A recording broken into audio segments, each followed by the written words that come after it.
On March 18th, North Korean leader Kim Jong-un supervised a live fire drill involving nuclear-capable multiple rocket launchers. Just 10 days later, North Korea tested a brand new hypersonic intermediate-range missile designed to fly more than 5 times the speed of sound. These developments come barely 2 months after North Korea announced that it would no longer seek reunification with South Korea. For much of the Western world, these actions send a clear message. North Korea is preparing to invade the South, potentially reigniting a brutal Korean War. This new conflict could drag the world's superpowers into it, making it even more devastating than the First Korean War. However, despite these alarming developments and displays of strength, North Korea remains hesitant to attack South Korea. To understand why, hit that subscribe button and make sure to watch until the end. The Korean Peninsula hasn't been peaceful since the bloody 3-year Korean War from 1950 to 1953.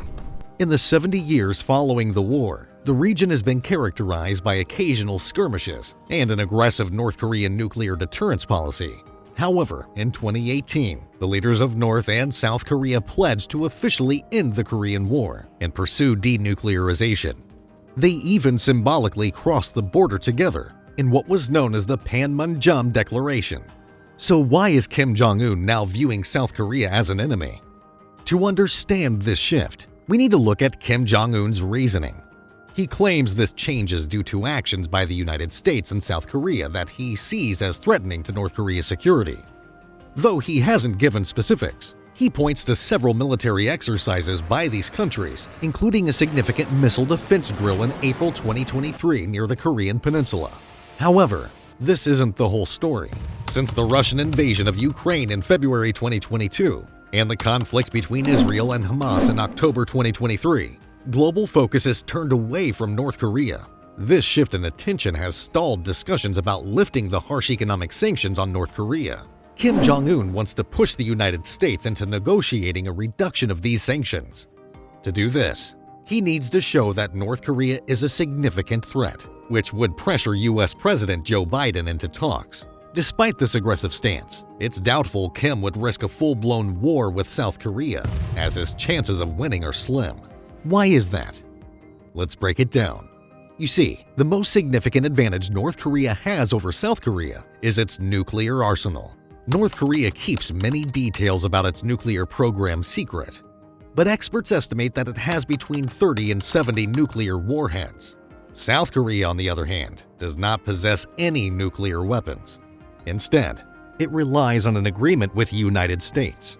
According to this agreement, the U.S. sends nuclear submarines to South Korea periodically to bridge the gap between it and its northern neighbor. While having nuclear weapons might seem to give North Korea a big advantage, it's important to understand that these weapons are primarily meant for deterrence. This means they are there to discourage others from attacking. The main reason the Kim dynasty developed a nuclear program was to prevent an invasion from South Korea or other outside threats. If Kim Jong-un, the leader of North Korea, were to use his nuclear weapons in an attempt to invade South Korea, he would face severe retaliation from the United States. North Korea would also face a tough fight against South Korea's military forces, leaving Kim with few options. However, South Korea has its own strategy to deal with the threat from North Korea's nuclear weapons. This strategy is called the three-axis system, and it has 3 main components. The first component is the kill chain, introduced in 2012. This involves preemptive strikes aimed at North Korea's nuclear and missile facilities. The idea is to act quickly and neutralize North Korea's most dangerous assets before they can be used. The second component is the Korea Air and Missile Defense, or KAMD system. This system is designed to intercept and destroy incoming missiles, providing a layer of defense against ballistic missiles and other weapons of mass destruction. The third component is the Korea Massive Punishment and Retaliation, or KMPR strategy, introduced in 2016. This plan focuses on targeting and eliminating North Korea's leadership and military facilities, essentially threatening the lives of the Kim family themselves. This is meant to deter North Korea from attacking in the first place, as Kim Jong-un knows that any attack on South Korea would put him and his family in great danger. Although this strategy is offensive, its main goal is to prevent a North Korean attack. If North Korea were to initiate an attack, it would immediately face the combined might of South Korea and its allies, particularly the United States. Moving on to military prowess. North Korea's military might seem formidable at a glance. They have 1,320,000 active personnel, more than twice South Korea's 625,000. North Korea also has a large special forces unit with 121,500 members, much larger than the U.S. Special Forces at 73,000. Additionally, they have 4,000 tanks and 260 naval vessels compared to South Korea's 2,600 tanks and 288 naval vessels. These numbers come from North Korea's heavy investment in military spending, which was the highest in the world relative to its GDP at 33% in 2022. But these advantages are only on the surface. South Korea, despite having fewer active troops, has 2.7 million reserve personnel ready to be mobilized in case of an attack, compared to North Korea's 600,000 reserves. This means South Korea can quickly bolster its forces and sustain a prolonged conflict. Moreover, South Korea's population is about 51 million, double North Korea's 25 million. This larger population allows South Korea to draw from a much larger pool of potential soldiers and win a war of attrition. On the technology front, South Korea has a significant edge. Thanks to its close relationship with the United States, it has access to advanced weaponry and modern military equipment. South Korea's arsenal includes state-of-the-art tanks like the K-2 Black Panther, advanced artillery such as the K-9 Thunder, and modern fighter jets like the KF-21 Borami. In contrast, North Korea's military relies on outdated Soviet-era equipment, older Chinese uniforms and kits, including T-55 and T-62 tanks that are far behind modern standards. If anything, the ongoing war between Russia and Ukraine has shown us that advanced technology and modern tactics are crucial for military success. North Korea's outdated equipment would struggle against South Korea's modern and sophisticated military. This technological gap means that despite their numbers, North Korea's forces are at a disadvantage. Moreover, the U.S. maintains a significant military presence in South Korea, known as the United States Forces Korea, or USFK. The total number of U.S. troops stationed in South Korea is around 28,000, including ground, air, marine, naval, and special forces elements. To put it into perspective, the presence of U.S. troops in South Korea basically poses two significant strategic problems for North Korean leader Kim Jong-un. First, because of their proximity, the United States can quickly respond to any North Korean aggression.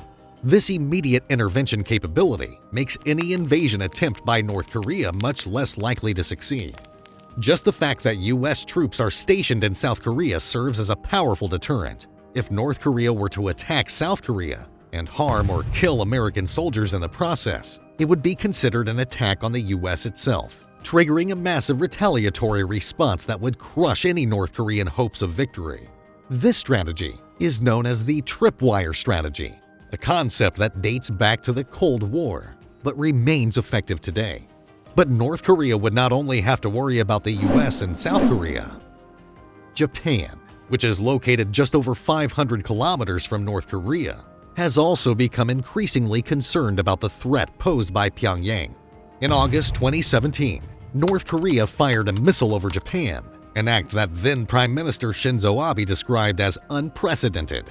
As a matter of fact, Japan, South Korea, and the U.S. have been strengthening their security ties in response to North Korea's provocations and China's growing influence in the region.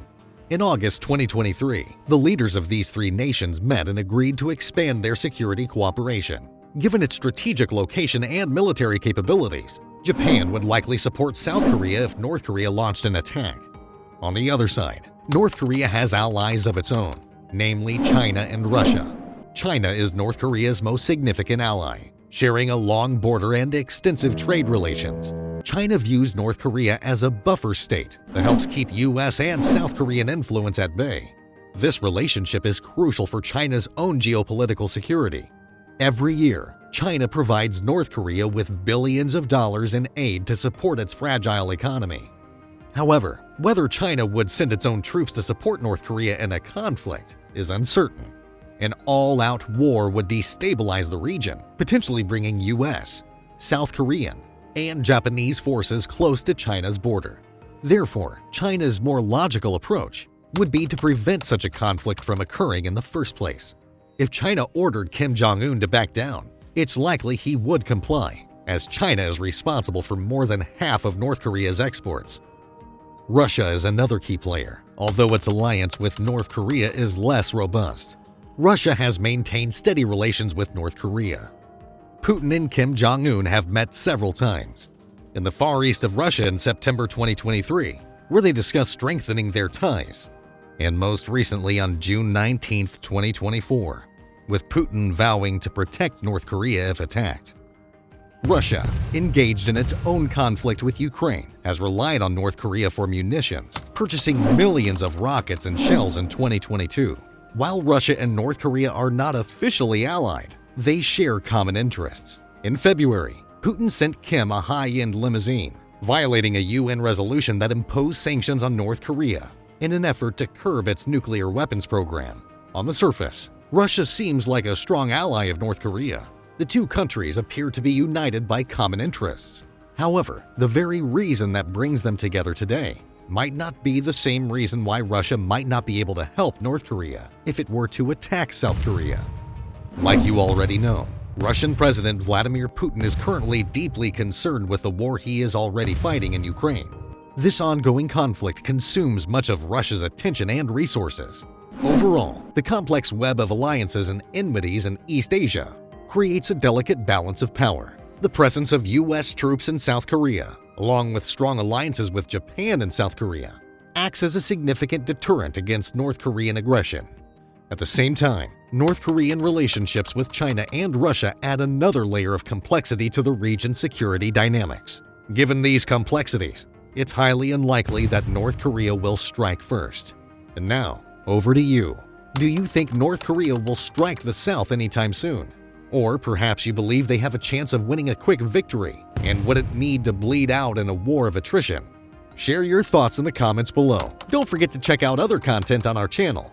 Until next time, make sure to like, subscribe, and turn on the notification bell so you don't miss any of our future videos.